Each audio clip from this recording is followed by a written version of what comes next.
Tomato धुतले, ते उकडायला ठेवले गाळणीत. कांदा लसूण मिरची घेतली, ते कापलं. उकडून झाल्यावर साल काढलं.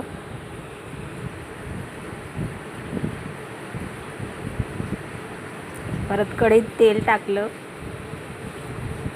कांदा लसूण परतून घेतलं. ते परत मिक्सरमध्ये बारीक केलं. परत कढईत तेल टाकले, हिंग जिरं मोहरी टाकली. ते कांदा लसूणची पेस्ट केलेली परत कढईत टाकलं.